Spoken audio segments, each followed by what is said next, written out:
Last spring, I cleared a 42-foot stretch of gravel driveway, two full flower beds, and the cracks along my back patio using a mixture that cost me about $4 to make at home. The weeds were wilted by the next morning and black by the end of the week. No glyphosate, no pre-emergent granules, no trip to the big box store. Now, here is the part that bothered me. For years, I was paying $30 to $40 a bottle for name brand weed killer, walking out the next day and still seeing green poking through. More money, more effort, worse results. Meanwhile, my grandmother kept a clean yard back in 1952 with nothing but a jug of vinegar, a handful of salt, and a squeeze of dish soap. I started digging into why that old recipe disappeared from the conversation, and what I found in agricultural extension bulletins from the late 1940s and early 1950s completely changed how I handle weeds today. Stay with me to the end because there is one pre-treatment trick I uncovered in an old United States Department of Agriculture pamphlet that doubles the kill rate on thick-stemmed weeds like thistle and dock, and almost nobody talks about it anymore. Today, I'm going to walk you through the exact mixture, the exact ratios, the timing, and the application method that made this work in my own yard. And I'm going to tell you why this knowledge got buried under a wall of marketing after World War II. Now, let me be straight with you. I did this the wrong way for close to 20 years. I bought the ready-to-use sprayers, I bought the concentrates, I mixed them in my pump sprayer, and I walked my property every spring convinced I was doing it right. If you have been doing the same thing, you're not alone.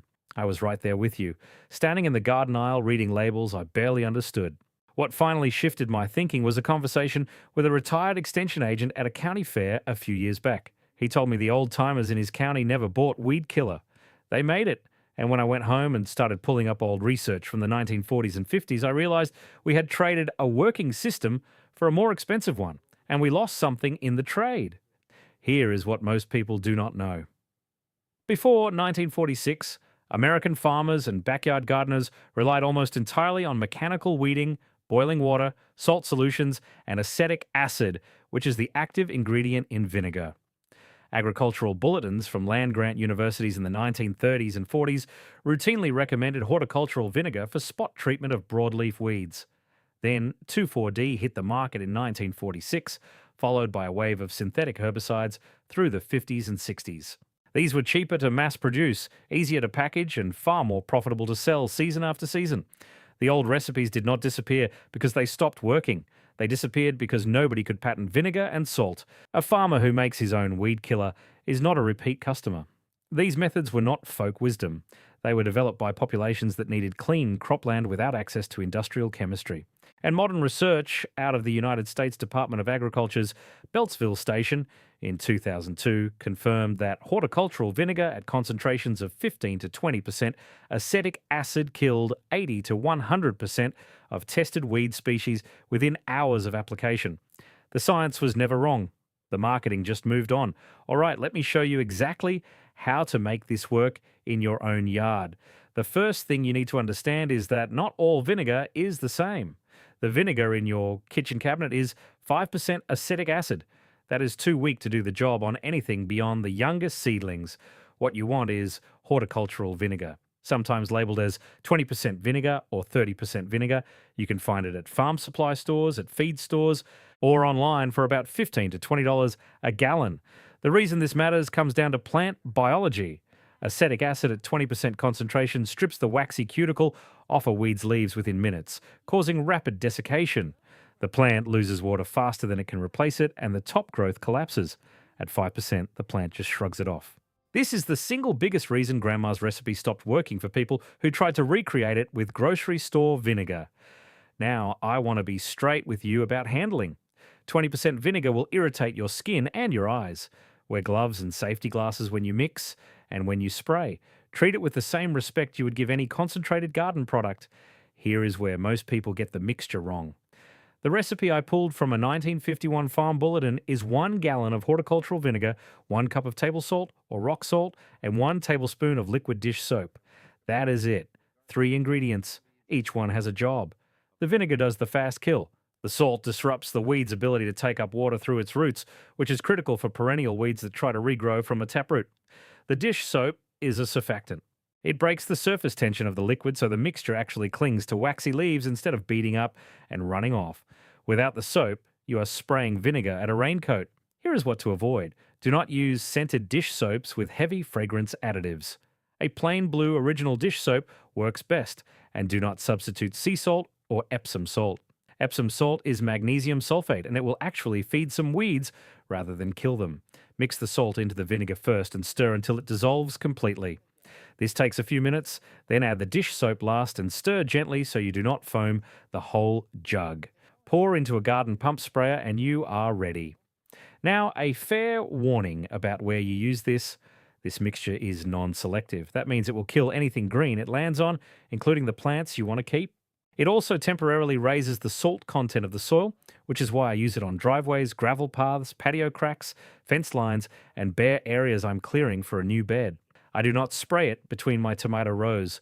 This next part is where most people go wrong, and it is the difference between a mixture that works and one that barely scorches the leaves. Timing. You need to spray on a hot, sunny day, ideally when air temperatures are above 70 degrees Fahrenheit and the forecast is clear for at least 24 hours.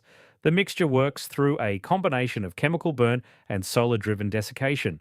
The sun does half the work. Spray in the cool of the morning or on an overcast day and you will get maybe 40% kill. Spray at 10 in the morning on a bright 75-degree day and you will watch weeds wilt in front of you. If rain is coming within 6 hours, wait. The mixture needs dry contact time on the leaf to strip that waxy layer. A sudden shower washes it off before it finishes the job. Before I get into the application technique, I want to pause for a second because what I am sharing today is one piece of a much larger system I have put together over the years. If you are the kind of gardener who wants to grow significantly more food from the same space you already have, I put everything I have learned into a guide called the 30-Day Maximum Yield Protocol. It is 115 pages covering soil biology, strategic pruning for higher yields, companion planting layouts, and succession planting schedules that keep your beds producing from early spring through hard frost. It is the same system that took my own backyard from a hobby plot to a serious food source. If you want it, scan the QR code on your screen or click the link in the description below. It is $17 and it is the book I wish someone had handed me 20 years ago. All right, let us keep going. Now let me show you exactly how to apply this for maximum effect. Hold the sprayer nozzle about 8 to 10 inches from the leaf surface and coat the weed until it is visibly wet but not dripping. You want full coverage on the top side of every leaf. Do not drench to run off.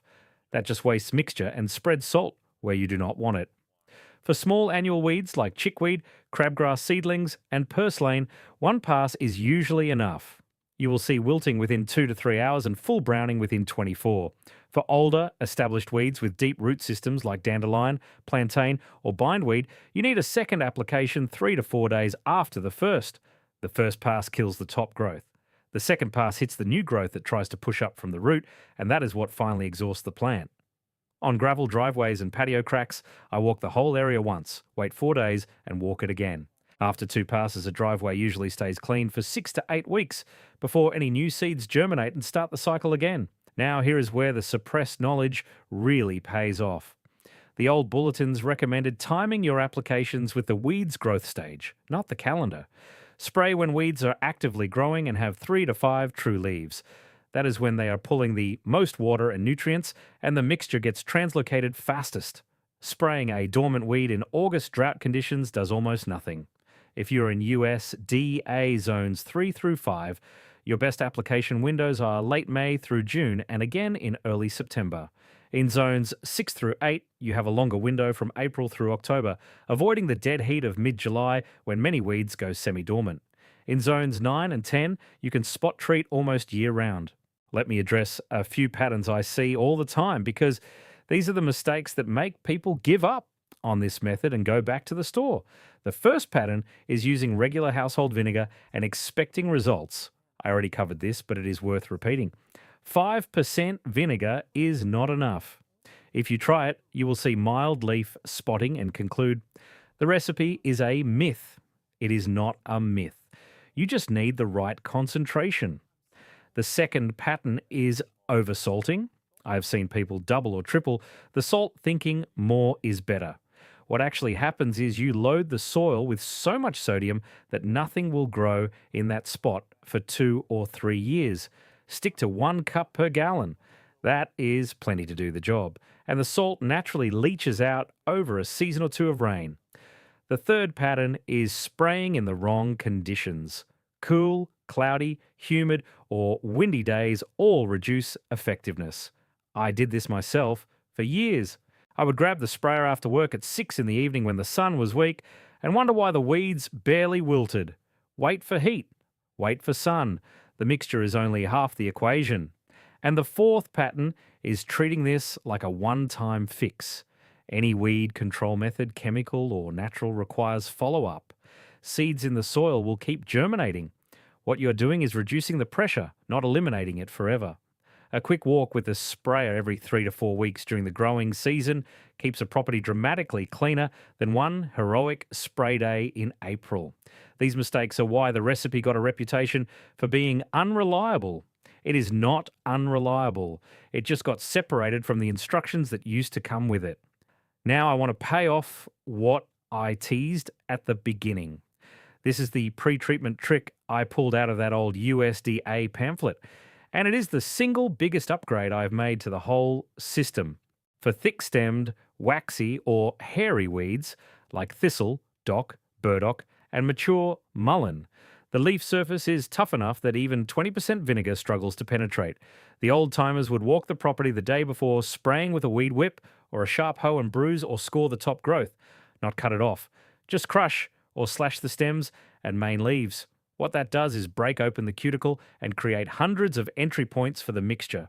When you come back 24 hours later and spray, the acetic acid and salt get directly into the vascular tissue. Kill rate on tough perennials goes from about 60% on a single spray to over 90% with this pre-treatment. I use an old wooden-handled weed whip for this, the kind with a double-edged blade that you swing side to side. 30 seconds of work on a thistle patch the day before and the spray finishes the job. This one trick is worth more than any product I've ever bought off a shelf. Before I let you go, I want to be clear about something. What I shared today is one tool in a much bigger approach to growing. If you want the full system I use, including the soil preparation methods, the pruning techniques that have doubled my tomato and pepper yields, the companion planting layouts, and the succession schedules that keep food on my table from April through November, the 30-day maximum yield protocol walks you through every piece of it.